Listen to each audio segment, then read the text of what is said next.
How you doing, everyone? Alright, let's check out this post by Trump. He is hyping up what he's calling one of the most entertaining nights in American history. And no, it's not a major historical bill or a peace treaty. He is literally talking about hosting UFC World Championship fights right on the south lawn of the White House. He's bragging about how past presidents only had much lower level fights, but he is bringing the actual champions to the people's house.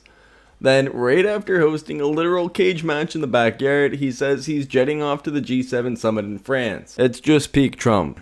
And here we go again with the textbook scare tactics. Trump is jumping on social media to drop this incredibly ominous warning about how communists always do well with the voters. At first, he's basically telling everyone that if you buy into the hype, it's all going to end in absolute death and destruction. He goes on this whole rant about how cities and states will dissolve into poverty, squalor, and crime, claiming that breathtaking popularity is basically a trap before everything goes to hell.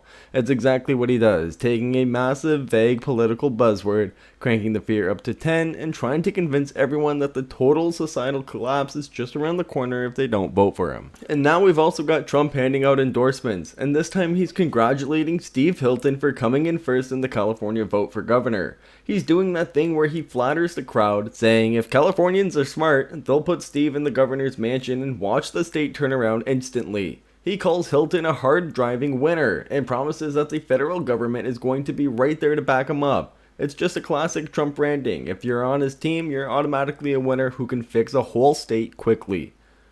And it's always tied back to how much the federal government under his watch is going to save the day. Okay, this one is actually bizarrely wholesome compared to the usual rants, but he still manages to sound like a late night infomercial. He's getting super excited with the final coat of protection being finished on the Lincoln Memorial reflecting pool.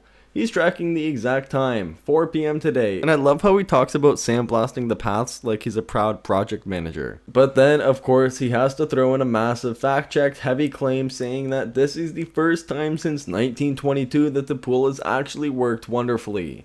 He just can't help himself. Even a basic park maintenance update has to be framed as this historic, unprecedented miracle that only happened because he's around.